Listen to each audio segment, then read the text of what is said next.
Al teléfono estamos en comunicación telefónica con Pablo Daguerre, quien es concejal de Juntos y bueno, también está dentro de lo que es la UCR y pasamos a saludarlo. Pablo, buen día. Joaquín Moro te saluda, ¿cómo estás?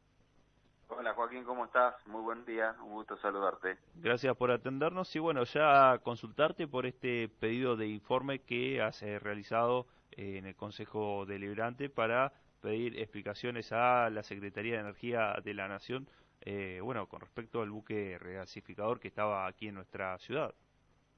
Sí, es cierto, hemos presentado en el Consejo Deliberante un pedido de informe, elevándolo a la Secretaría de Energía de la Nación y obviamente hacerlo también extensivo a los legisladores nacionales para que informe la Secretaría de Energía cuáles son las alternativas que está evaluando o que ha evaluado y las gestiones que está llevando adelante para reemplazar el buque regasificador Exemplar que a partir del 1 de septiembre ya no estará en nuestro país.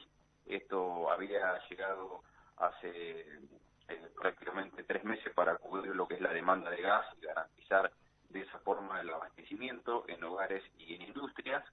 Y además le hemos solicitado también por qué no se ha hecho uso de la opción que figuraba en el contrato para prorrogarlo un mes más.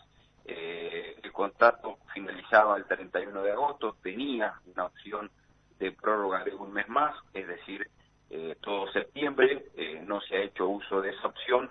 Bueno, entonces también conocer cuáles son los motivos por los cuales no se ha hecho uso de esa opción. Recordemos que el buque regasificador ha firmado un contrato, la propia empresa dueña del buque, con Finlandia por 10 años, entonces nuestro país deberá, como importador de gas, deberá entonces encontrar otras alternativas.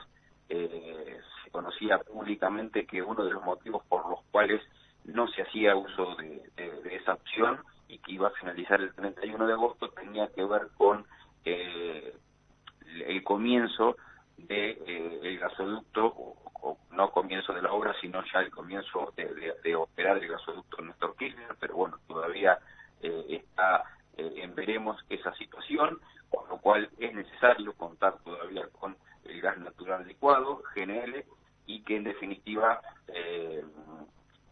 venía obviamente el buque a reparar esa circunstancia, con lo cual, bueno, un poco la idea de este pedido de informe tenía que ver obviamente con esta cuestión de saber cuáles son las herramientas que está contando desde la Secretaría de Energía para reparar o por lo menos poner el abastecimiento en hogares e industrias, fundamentalmente en épocas del año donde todavía no ha terminado los fríos que acontecen sobre todo en esta parte del país. Así que hoy justamente que comienza el invierno, este proyecto viene un poco a buscar algunas respuestas en este sentido. Bien.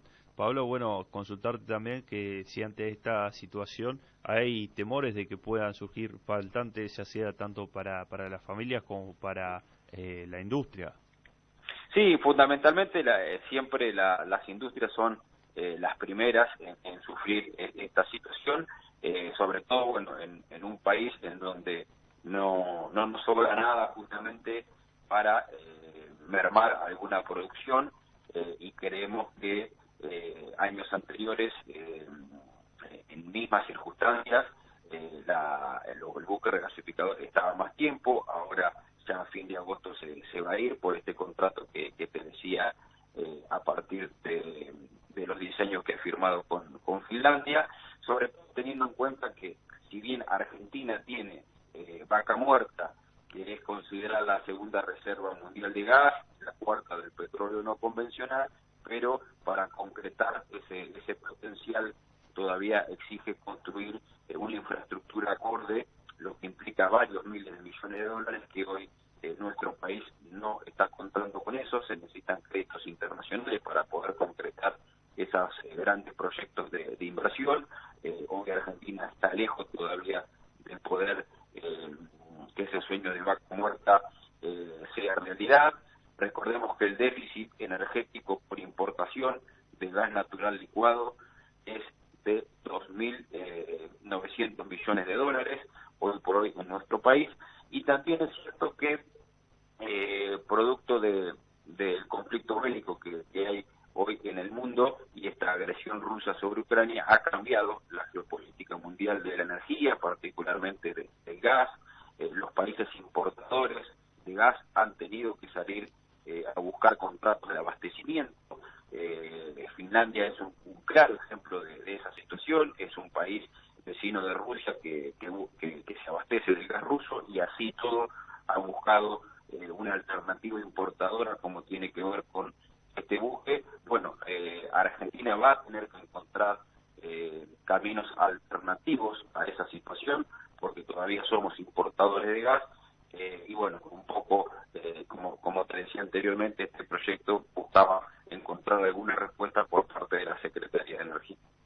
Buen día, Pablo. Mauro Senesi de este lado saluda y te digo que desde el Banco Central te firman ya si el déficit energético es de 2.900 millones de dólares, porque con lo que está el BTU, que se ha casi triplicado el precio, hablan de 4.500, 5.000 millones de dólares el déficit. Y justamente consultarte respecto a eso, si desde el puerto de Bahía Blanca, desde la compañía Mega, que es el muelle donde atraca este buque regasificador, ¿te dieron algún número de estimaciones de cuántos buques se esperan? Porque el año pasado, antes de que estallara todo este conflicto, se hablaba que la Argentina iba a requerir unos 70, 72 buques de este tipo de GNL, de los cuales la mitad iban, un poquito más de la mitad en Bahía Blanca, y la otra parte al puerto de Escobar para justamente brindar consumo a todo lo que es el AMBA.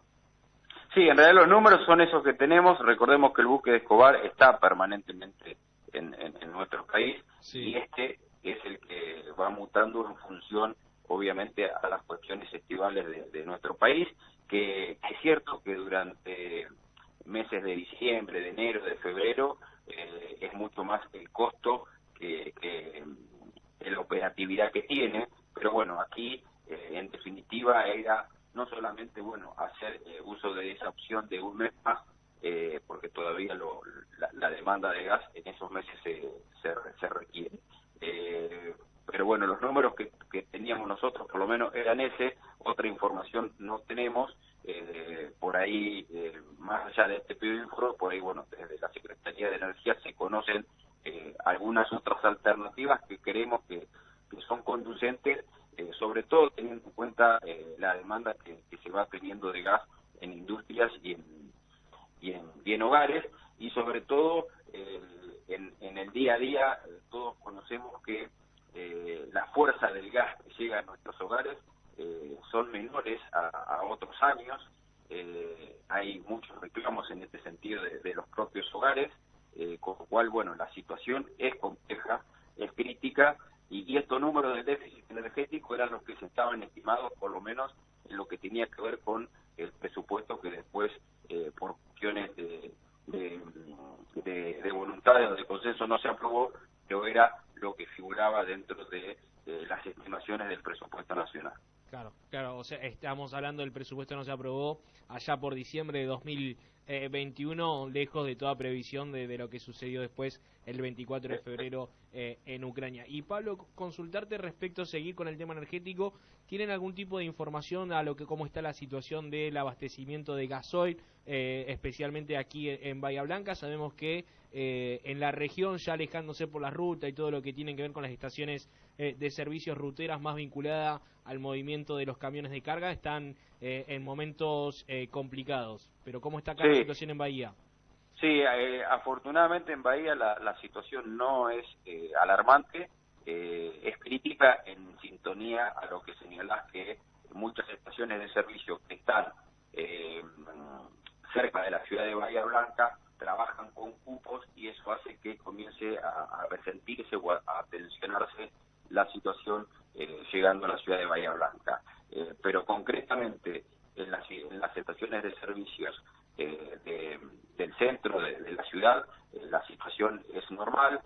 Se trabaja con algunos cupos en las estaciones de servicios de lo que es las circunvalaciones o los ingresos a Bahía Blanca, producto por supuesto de que tienen, además de los clientes propios, alguna mayor demanda de aquellos camioneros que vienen pasando por distintas estaciones de servicio en la zona aledaña a Bahía Blanca, y eso hace que, por supuesto, la demanda sea mayor. Pero también es cierto que hay complicaciones con el tema del gasol en las maquinarias de las propias delegaciones.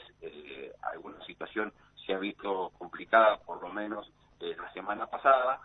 Bueno, es el aumento que ha dado el gobierno de ese 12%, que tiene que ver con el 7% con el corte del biodiesel y el 5% con el aumento propiamente del gasoil, tal vez comienza a cumplir con alguna, por lo menos, con algunos pedidos que tenían que ver con el tema del gasoil. De todas formas, la situación es complicada. Ya hace 2 meses que estamos con esta situación, y uno que por ahí recorre algunas otras provincias observa camioneros a la vera de la ruta esperando poder cumplir con el abastecimiento de gasoil, sobre todo si hay provincias que tienen que ver con el norte del país, pero bueno, la propia provincia de Buenos Aires en las últimas semanas se complicó. Afortunadamente no es alarmante la situación en Bahía Blanca.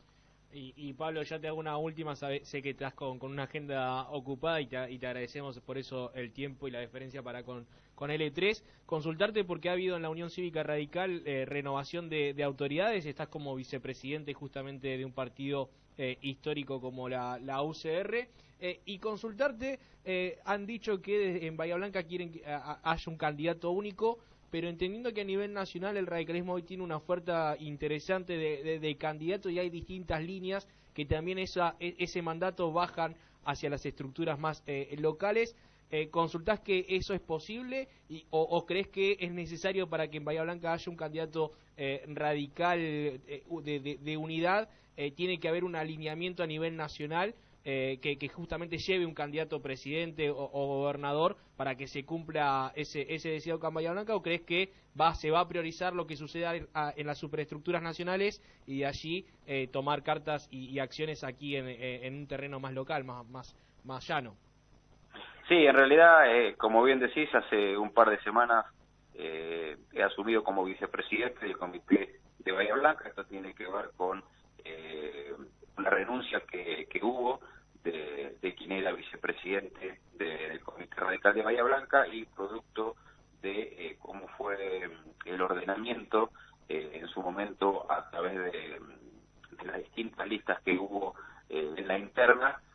Bueno, por carta orgánica partidaria era el primer vocal masculino de la lista que se había oficializado ganadora. Entonces, en ese caso, bueno, terminé asumiendo hace un par de semanas como vicepresidente del Comité Radical de Bahía Blanca, acompañando a la actual presidenta, que es la concejal Silvina Cavirón. Con respecto a lo que tiene que ver con las alternativas para la presentación de los candidatos, de las candidatas para el 2023, lo cierto es que hubo una convención nacional de la Unión Cívica Radical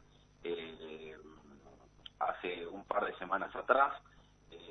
La convención nacional viene a ser una suerte de nuestra carta magna hacia todo el radicalismo del país. Allí se resolvió que el radicalismo va a tener candidatos y candidatas propios, surgidas de las filas del radicalismo, a nivel nacional, a nivel provincial y por supuesto en los distintos distritos, en los distintos municipios a lo largo y a lo ancho del país. En algún punto es una suerte de ordenador esa situación. Hablando en el terreno local, uno tiene la esperanza de que se puedan unificar candidaturas con las distintas personas que hoy tienen el legítimo derecho a presentarse como candidatos o candidatas a intendente. El objetivo de máxima que uno tiene es tratar de encontrar mecanismos o herramientas para que haya obviamente una sola oferta a nivel local en lo que tiene que ver con la Unión Cívica Radical, y por supuesto esto irá atado también a una oferta radical a nivel provincial y también a nivel local. Hoy no hay perspectiva de que la provincia de Buenos Aires adelante las elecciones, es decir, que es un desdoblamiento de las elecciones entre la provincia de Buenos Aires y la Nación. En algún momento eso se observó, hoy pareciera que no es el camino que se está recorriendo. De todas formas, por supuesto que hay una facultad de parte del gobernador de la provincia de Buenos Aires de tomar alguna alternativa en este sentido. Vamos a imaginarnos de que no hay un desdoblamiento de elecciones, de que Bahía Blanca, por supuesto la provincia de Buenos Aires y la Nación se eligen en la misma fecha, con lo cual va a haber paso a nivel local, provincial y nacional, y después la elección general. El objetivo que tenemos desde el radicalismo de la provincia de Buenos Aires es, y de Bahía Blanca, tener candidatos propios y por supuesto tratar de que se unifiquen en una sola candidatura, porque bueno, eso por supuesto que no va a dar una mayor competitividad, una mayor musculatura a la hora de poder enfrentar al PRO o a la coalición cívica a nivel local. Vamos, desde el Comité Radical trabajaremos en pos de buscar ese objetivo, ese anhelo. Por supuesto que es una observación personal, es un anhelo, bueno, habrá que trabajar arduamente en ese sentido para tratar de buscar y de unificar esas listas. Así que bueno, en principio ese es el objetivo que tenemos, por lo menos de buena parte del radicalismo local. Bien, concejal, le agradecemos la comunicación y los minutos que nos ha brindado para aquí, para el U3. Les mando un abrazo grande, buena jornada y a disposición como siempre. Igualmente, y que tenga buen día. Adiós. Ahí pasaba entonces la palabra de concejal de Juntos por el Cambio, Pablo Daguerre, identificado con la Unión Cívica Radical. Bueno, hablando un poco acerca de este proyecto que ha presentado para un pedido de informe a la Secretaría de Energía de la Nación por el tema del buque regasificador que se encuentra en nuestra ciudad y que se